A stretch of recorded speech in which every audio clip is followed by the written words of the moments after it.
What's up guys, it's Bart here, and today I'm gonna teach you about there will be some mistakes to avoid and some tricks. But before we start, let's roll that intro.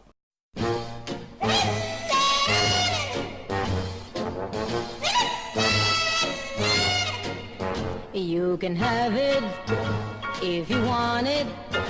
It's gratis, it's for free. There ain't no strings attached, no, there ain't no catch. Take my love, take my love, take me. Okay, so first tip that I will give you is when you are shooting still photos and you have a tendency to tilt your camera either way, what you want to do is to have this bubble level thing, or if your camera providing this, I think most DSLRs and mirrorless are providing digital level inside your camera on the back of your screen or inside of your viewfinder. Do make sure that everything is level up. If your photos are shifted, it's not that pleasing to watch. There is something called the Dutch angle when you put your camera something around 45 degrees, and for me it's a disaster. I can't stand this kind of things. Some people like it, some people don't, but as far as I know, there is no such thing like people who don't like straight photos. So even if you're not sure if this works for you, trust me, there is majority of people who like straight photos. If you're not sure if your photo will be better received with shifted angles or not, this is the safest way to shoot. Straight up, nicely level up, and you can't go wrong with straight photo. Of course, if this is your creative weapon of choice to crack the angle, do so, feel free, but try to avoid slightly shifted photos, because this more likely will tell your audience that this is not a creative way to change your perspective, but just simply lack of concentration and lack of thought process through your image. It just happens, right?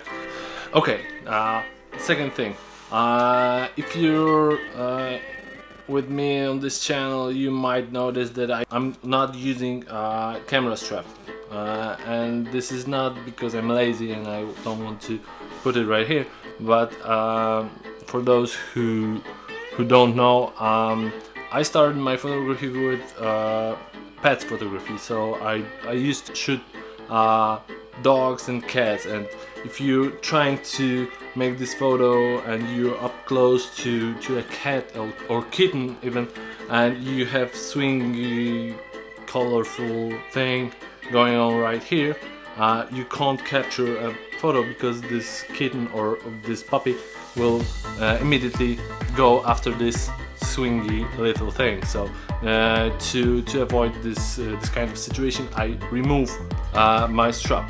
But there are occasions when I just try to get my original strap and put it on my camera, and I will show you how it can be used.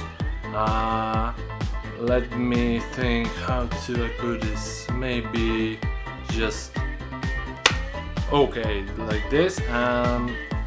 What's the benefits of using the strap? If you have to shoot in low light situation and you don't have your tripod, or you can't use your tripod because you are running gun type of photographers. Sometimes I use this technique on the weddings, when the strap will make a tension between me and the camera. To push, I have to push the camera from me and switch to live view mode, and you can use this as an extra stabilization for your camera. So you create this tension, and you can shoot your photos in your live view, or shoot your video with more stable grip of your camera. So this is the tip number 2. Use your strap, or even use this like so, double wrap, and then use this tension to your face, and you have very stable setup right here, and you can put this in front of your face and shoot with this. Let's get back to our tips and tricks. Maybe I will try to lose this strap and just remove it. Okay, let's just do this. Last but not least, this is the mistake that most of photographers, not even beginners, constantly do. So you have to be background conscious. The meaning is, when you are composing your photos, try to pay extra attention to the surroundings of your subject, because common mistakes are that someone's head is lined up with a tree or lamppost, and they're having this kind of weird thing going on. Sometimes it's not whole tree, but some leaves from the tree, and this is gonna look like they are a bad hair day or something like this. Or even with this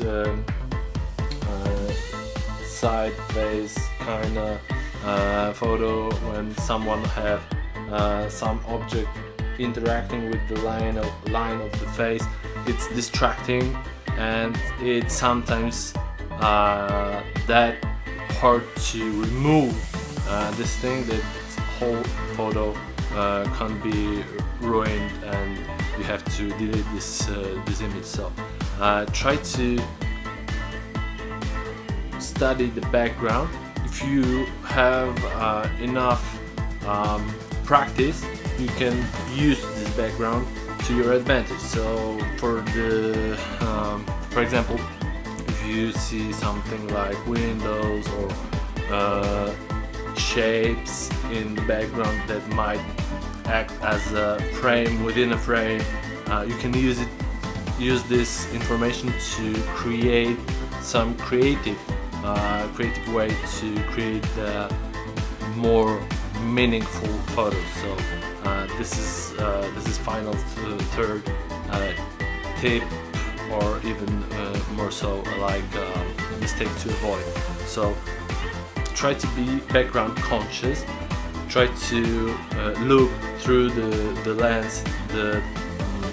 When you're composing the photo, the rule of thirds or something like this is going on. So even if you putting your subject in the dead center of the frame, it's fine. When you're using this frame within a frame technique, and you keeping your horizon level up, and you use this stability kind of trick with your strap, you are implementing 3 tips in one photo shoot. I'm happy with it, and hope you like what I just said.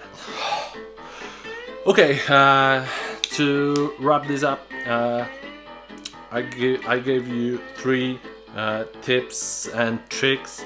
You can apply this when you go to shoot, like so. If you study your background, you keep your horizon level up, and you use your strap to strengthen up your posture with your camera. You stabilization of your setup will be much sturdier, and you can produce a lot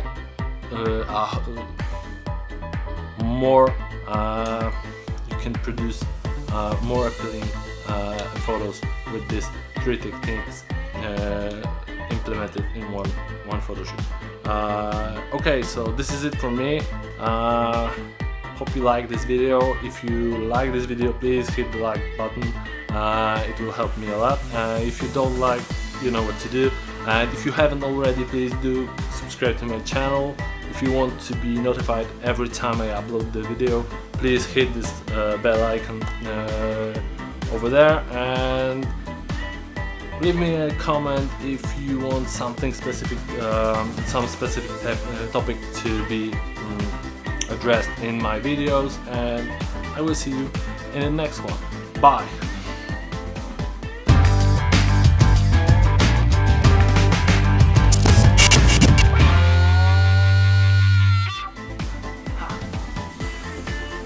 It's still me.